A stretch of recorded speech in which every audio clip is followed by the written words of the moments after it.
So guys, अगर मैं आपको कहूं कि किसी कंपनी का प्राइस 1000 रुपए से 500 रुपए हो चुका है और उस कंपनी को बिल्कुल भी लॉस नहीं हुआ, क्या ये चीज पॉसिबल है? अगेन सुनो, आप किसी कंपनी का अगर कोई प्राइस है, वो जो है 1000 रुपए से चला गया है 500 रुपए, स्टिल उसको लॉस नहीं हुआ है, क्या ये चीज पॉसिबल है? So guys, welcome back to your channel. आज की इस वीडियो में इसी के बारे में चर्चा करने वाले हैं। लेकिन अगर आप स्टॉक मार्केट को बेसिक से लेकर एडवांस तक सीखना चाहते हैं तो उसका लिंक जो है वो डिस्क्रिप्शन में आपको मिल जाएगा। फिलहाल इसके ऊपर चर्चा करते हैं।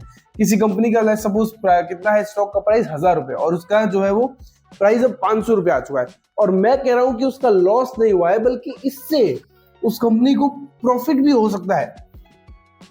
क्या ये चीज पॉसिबल है? लेकिन ये अगर चीज पॉसिबल है, मैं कह रहा हूं है चीज पॉसिबल, तो फिर ये कैसे पॉसिबल है, क्या कारण है इसका, आज की इस वीडियो हम जानते हैं।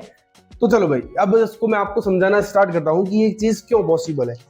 कभी कभार कंपनीज क्या होती है, सपोज करो इसकी जो 1000 की जगह मैं करता हूं कि 2000 है प्राइस, ठीक है। अब सबके लिए ये पॉसिबल नहीं है कि ये एक शेयर खरीद पाए, तो कंपनीज क्या करती है, एक शेयर को दो हिस्सों में बांट देती है, 1000 रुपए का एक और 1000 रुपए का एक। ठीक है, इसी तरीके से अगर इसको बांटेंगे तो 500 के कितने हो जाएंगे? 2 हो जाएंगे। वैसे ही इसमें क्या किया, 1000 के 2 कर दिए, 2000 के शेयर्स को। इस प्रोसेस को बोलते हैं स्टॉक स्प्लिट। और आज की इस वीडियो के अंदर हम यही पढ़ने वाले हैं कि what is stock split, stock split क्या होता है और ये कैसे काम कर सकता है, क्या मतलब क्या कंपनी को इससे बेनिफिट है, क्या अगर आप इसमें इन्वेस्ट करते हैं तो क्या आपको इसके अंदर जो है वो बेनिफिट मिल सकता है, क्या ये काम का है कि नहीं है। तो आज की इस वीडियो में हम इसके बारे में डिस्कस करने वाले हैं।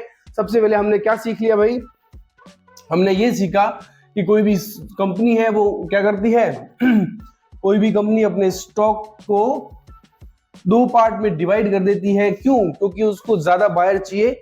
अब ये ज्यादा बायर क्यों चाहिए, इसके पीछे भी कुछ ना कुछ लॉजिक होना चाहिए ना भाई, क्यों चाहिए, है ना।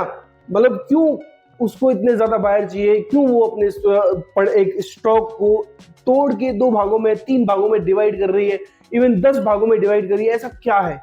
तो सबसे पहले ये प्रोसेस आपने समझा कि भाई स्टॉक स्प्लिट क्या होता है। स्प्लिट का मतलब ही एक्चुअली क्या होता है, ब्रेक करना। और किसी स्टॉक को अगर हम ब्रेक करेंगे तो उसको क्या बोलेंगे, स्टॉक स्प्लिट। चलिए, अब ये वैसे ये 2 टाइप का होता है। अब हम समझते हैं कि कंपनी ये चीज क्यों करती है। सबसे पहले हम समझते हैं, ओके देखो भाई, ये जो है स्टॉक स्प्लिट ने आपको बता दिया। अब स्टॉक स्प्लिट के मैं आपको टाइप्स बताता हूं। पहले हमने क्या सीखा, स्टॉक स्प्लिट को तोड़ना, स्टॉक स्प्लिट कहलाता है किसी शेयर को तोड़ देना। अब हम समझ रहे हैं स्टॉक स्प्लिट की टाइप क्या है। देखो, एक होता है फॉरवर्ड स्प्लिट और एक होता है रिवर्स स्प्लिट, ठीक है। फॉरवर्ड स्प्लिट क्या है, जिसमें शेयर का नंबर बढ़ता है। अब जैसे इसके अंदर यहाँ पे एक शेयर के 2 किए तो 1 और ये 2 शेयर हो गए, है ना। अगर मैंने इसको 4 भागों में बांटा तो ये कितने हो गए, 4 शेयर।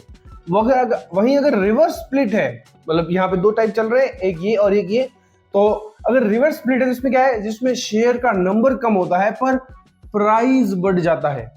शेयर का नंबर तो कम है लेकिन प्राइस जो है वो क्या हो जाएगा, बढ़ जाएगा। और इसके अंदर क्या होगा, 2000 का है तो क्या हो जाएगा, 1000 के 2 हो जाएंगे। अंडरस्टैंड।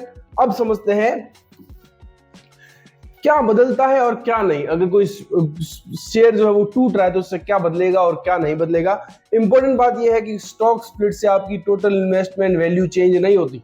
अगर आपने 2000 का एक शेयर लिया है तो आपके पास 2 शेयर हो जाएंगे स्टॉक स्प्लिट के बाद। जैसे ही कंपनी अनाउंस करेंगे कि भाई हम अपना स्टॉक स्प्लिट कर रहे हैं, उन्होंने अनाउंस कर दिया कि भाई हम अपने शेयर को तोड़ रहे हैं, तो अब आपके पास 2000 के अगर एक शेयर है तो बाद में स्टॉक स्प्लिट के बाद क्या हो जाएगा, या तो 500 के 4 हो गए या 1000 के 2 हो गए, है ना।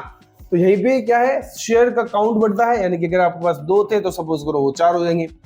और प्राइस प्रॉपर्टी नेचुरली कम होता है। मतलब 2000 का एक शेयर था आपके पास, अब 500 के कितने हो गए, 4 हो गए, या फिर 1000 के अगर हुआ तो 2 हो गए, ठीक है।